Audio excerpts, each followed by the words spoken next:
Bom, pessoal, eu estou gravando esse vídeo para explicar como como seriam feitos os exercícios 1 e 2 da atividade final do professor André de lógica de programação. Bom, eu conversei com o pessoal e realmente tem muita gente com dúvida de como fazer isso. E bom, eu vou apresentar aqui como é que vocês podem fazer para armazenar diversos registros, sabe, dos candidatos para o exercício 3, dos registros dos contribuintes do exercício 2. E bom, como colocar mais de um registro sem sobrescrever o registro anterior ou sem precisar usar várias variáveis, uma para cada pessoa diferente. Então vamos lá.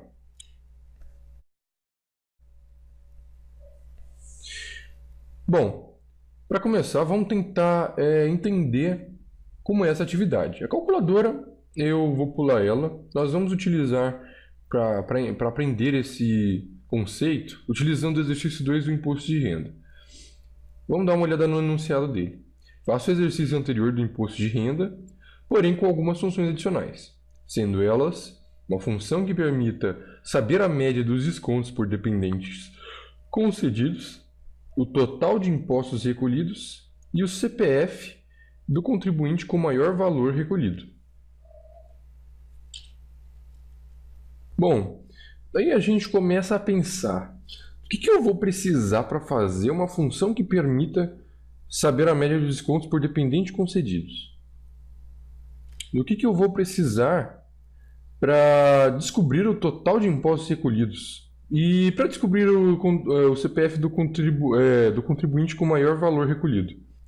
Como eu vou trabalhar para criar uma média, ou seja, para ter vários contribuintes diferentes dentro do meu programa?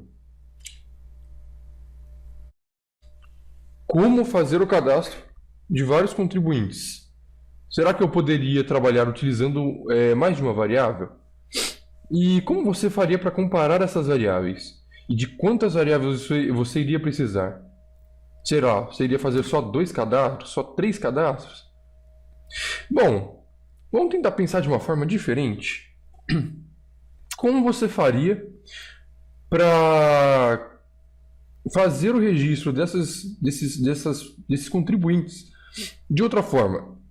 O que eu quero dizer é, sem utilizar o visual, utilizando outras ferramentas que você utilizaria na vida, no seu cotidiano, onde você poderia armazenar dados de vários candidatos, de vários contribuintes para fazer a sua média, para fazer os cálculos que você precisa apresentar. Pense um pouco. Se precisar, pare o vídeo para pensar. É importante com que você tente chegar a essa conclusão. Mas bom, vamos lá. Nós podemos utilizar tabelas. De acordo com o InfoEscola, uma tabela é um arranjo sistemático de dados numéricos dispostos de forma colunas e linhas para fins de comparação. Lembra o que você precisa fazer? Ó. Vamos voltar lá atrás? Aqui. O que vocês precisam fazer? Ó? Para fazer média de descontos por dependente concedido, total de impostos recolhidos e CPF do contribuinte com maior valor recolhido. Ou seja, vocês precisam fazer o que? Comparações. E é para isso que serve uma tabela. Na tabela, explicando de forma mais simplificada, as colunas são os tipos de dados. Ou seja, por exemplo, nome, CPF, renda total. Ou seja, nas colunas que você define o que vai estar naquela posição exatamente. E as nossas linhas são os registros, ou seja, cada contribuinte que você adicionou para a nossa tabela. Então, eu vou fazer um desafio para você. Tente elaborar uma tabela com os seguintes campos: nome, idade, sexo. E aí, você adiciona 3 registros. Tenta fazer isso. Faça usando o Excel ou utilizando, ou faz na mão mesmo, no caderno. Tenta fazer uma tabela que nós tenhamos esses 3 tipos de dados, e aí coloca 3 registros de 3 pessoas diferentes lá. Você provavelmente chegou num resultado parecido com esse aqui. A tabela NIS, que é o nome, idade e sexo. Onde você tinha, olha aqui, você tinha um campo para nome, e vejam que ele apenas armazena nomes, para idade, que apenas armazena idade, e para sexo, que apenas armazena o sexo da pessoa. E nas nossas linhas nós temos o registro sobre uma pessoa. Gabriel, 12 anos de idade, sexo masculino. Antônia, 18 anos de idade, sexo feminino. Ou seja,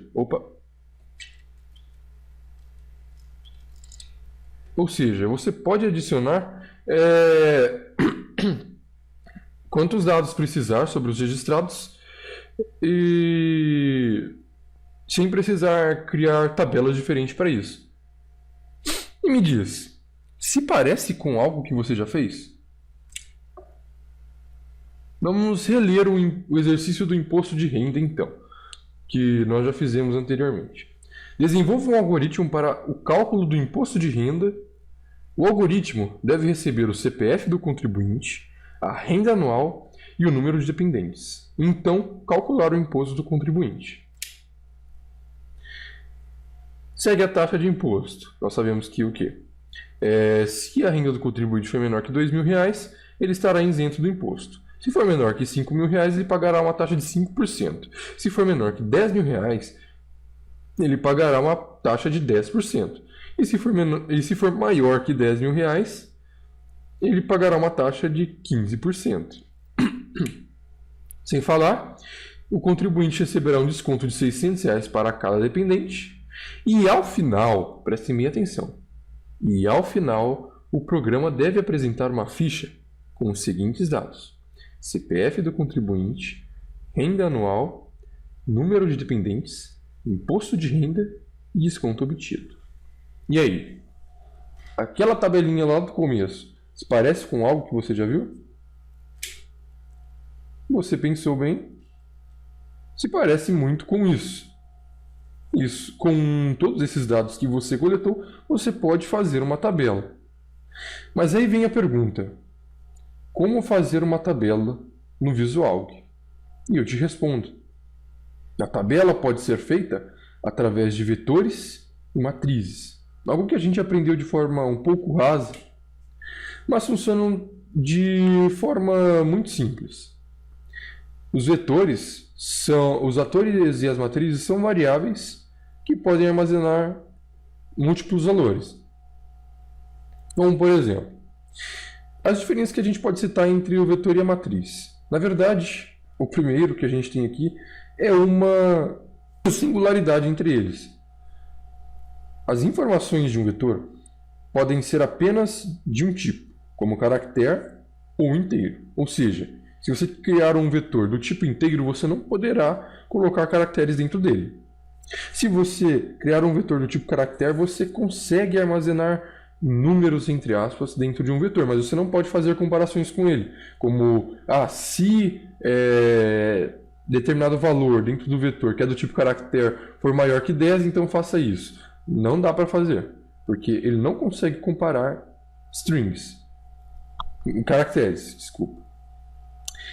A matriz segue a mesma regra. As informações de uma matriz podem ser apenas de um tipo, como caractere ou inteiro, ou seja, ele segue a mesma regra. Aí vem a diferença do vetor e da matriz.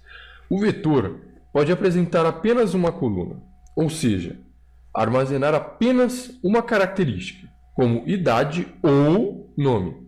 Ou seja, você não consegue criar uma tabela propriamente dita com o vetor, você pode criar apenas um campo. Enquanto a matriz pode representar várias colunas ao mesmo tempo, armazenando várias características, como idade e nome. Ou seja, na sua matriz você consegue armazenar tanto idade quanto nome. O problema é o quê? A limitação de que ele só pode ser de um tipo. Ou seja, se você está trabalhando com caractere, os inteiros que você colocar lá dentro não podem ser calculados. Ou seja, você não pode somar o inteiro que está lá dentro, você não pode verificar se ele é maior ou menor do que algum outro número, e assim por diante. De forma mais fácil de se visualizar isso, com o vetor, nós ainda poderíamos montar uma tabela, porém, nós trabalharíamos com vetores diferentes, ou seja, teria o vetor para nome, o vetor para idade e o vetor para sexo. E eles poderiam ser de tipos diferentes, ou seja, nós poderíamos ter o vetor nome, que armazenaria os nomes, do tipo caractere, e o vetor do tipo inteiro, que armazenaria as idades. Neste caso aqui, o vetor poderia ser comparado, já que ele é do tipo inteiro. Enquanto na matriz, nós poderíamos formar uma matriz com tipo de dado caractere, porém ela só armazenaria caracteres, ou seja, o nosso campo idade aqui não poderia ser comparado. Mas com vantagem, nós poderíamos utilizar apenas uma tabela para fazer o armazenamento de todos os dados.